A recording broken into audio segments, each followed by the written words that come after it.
আসসালামু আলাইকুম বন্ধুরা। আমি মোহাম্মদ গোলাম রাব্বি, উদীয়মান ক্রীড়া ধারাভাষ্যকার, বিশ্লেষক ও উপস্থাপক। আমি এই মুহূর্তে আপনাদের সামনে একটি লং ভিডিও নিয়ে এসেছি। ভিডিওটির টপিকস বা হেডলাইন বা শিরোনাম হচ্ছে আমাদের বাস্তবিক জীবনে আমাদের পরিবারে মেহমান আসলে আমরা অনেক দিন স্টে করলে কিন্তু রাগ করি বা একটু অভিমান করি, যেটি আসলে মানুষ হিসেবে আমাদের মোটেই কাম্য নয়। কিন্তু তারপরও হয়তো এমনও হতে পারে যে শয়তানের প্ররোচনা থেকে এমন অনুভূতিটি মনের গভীরে, মনের গহীনে সৃষ্টি হয়। আর সোশ্যাল মিডিয়ার প্ল্যাটফর্মে এর সম্পূর্ণ উল্টা, অর্থাৎ মুদ্রার এপিঠ এবং ওপিঠ।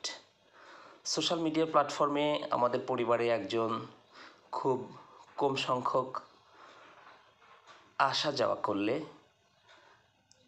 একটা পোস্টে তার উপস্থিতি কম থাকলেই আমাদের মনের মধ্যে কষ্ট, আবেগ, অনুভূতি এগুলো নাড়া দেয়। আমাদের মনটা চায় যে আমাদের বন্ধুবান্ধব, ফলোয়ার্স, নন ফলোয়ার্স, ওয়েল উইশার্স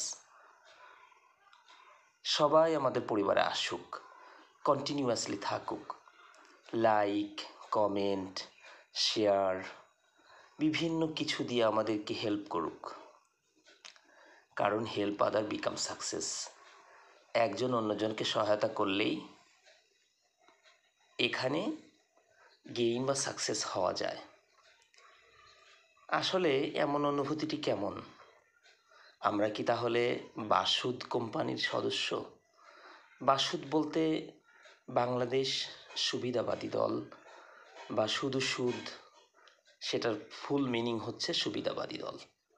আমরা কি সুবিধাবাদী দলের সদস্য? না। তাহলে আমরা কি স্বার্থপর? তাও না। এখন একটি উদাহরণ আমি আপনাদের সামনে নিয়ে আসছি।